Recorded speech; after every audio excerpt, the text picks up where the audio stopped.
complicated.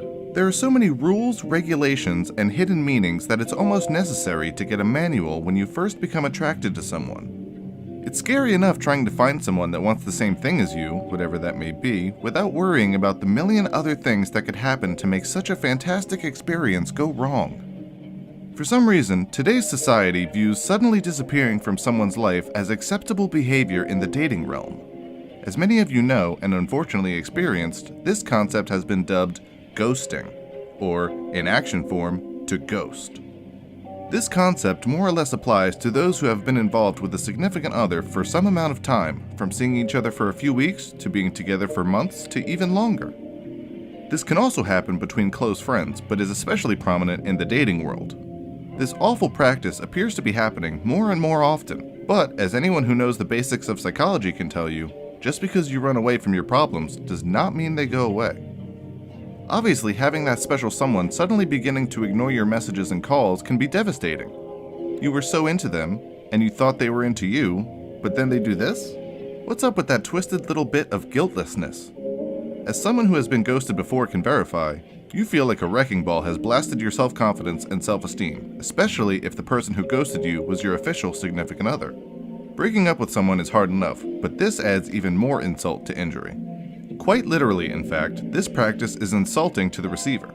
It's as if you weren't even worth being properly let go. It fits in nicely with other forms of social rejection, which lights up the same areas of the brain as experiencing physical pain would.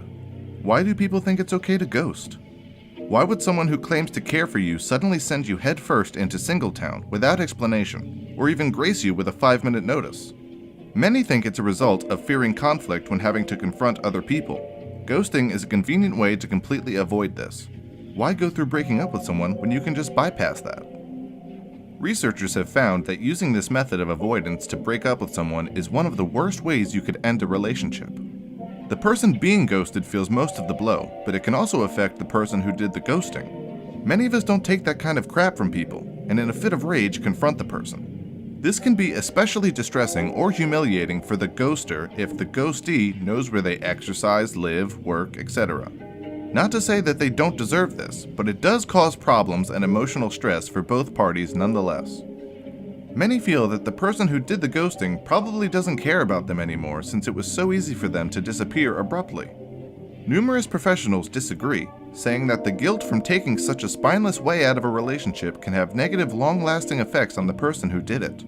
This behavior also further strengthens the distress or anxiety that confrontation may cause.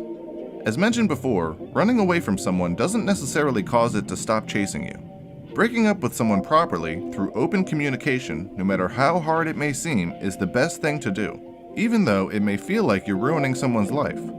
It's best to confront your problems head-on and try to resolve and overcome them.